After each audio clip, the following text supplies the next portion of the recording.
Marc, juridiquement, dans quelles circonstances peut-on parler de harcèlement amoureux?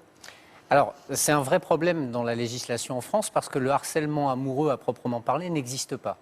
Les harcèlements qui sont réprimés et prévus par la loi, c'est le harcèlement dans le monde du travail, c'est le harcèlement sexuel, c'est-à-dire avec des invitations très claires sur la sexualité, et puis c'est le harcèlement depuis 2010 au sein d'un couple. C'est-à-dire que dans un couple, et qu'est-ce que c'est qu'un harcèlement? C'est des agissements répétés qui vont générer chez l'autre un trouble au point de entraîner chez lui véritablement des soucis et de santé et d'ordre psychologique importants.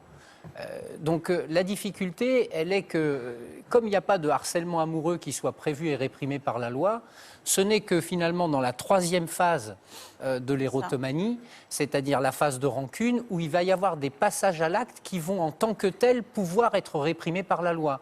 Si on reprend l'histoire de Christophe, on se rend compte qu'il y a un incendie volontaire, des dégradations volontaires. Le problème, c'est qu'il faut en attendre, il faut attendre d'en arriver là pour que Non, j'allais dire que même dans la première phase, ce qu'a subi Christophe peut être qualifié juridiquement et réprimé. Ce qu'on appelle habituellement, nous, les appels malveillants. C'est-à-dire que quelqu'un qui va multiplier les appels auprès d'une personne au point de la déstabiliser et de lui créer véritablement des soucis dans son intimité, dans sa vie privée, c'est prévu et réprimé par la loi. Mais c'est prévu et réprimé comme un petit délit. Donc souvent, on se retrouve avec, s'il y a des poursuites, souvent il n'y a pas de poursuite dans ces cas-là. Je crois que c'est vraiment une question de culture. La culture méditerranéenne s'entend mal avec le harcèlement amoureux, puisque le sentiment amoureux, c'est quelque chose qui est véhiculé dans notre culture depuis des siècles, alors que dans des pays anglo-saxons, par exemple, votre problème aurait été réglé en 10 minutes.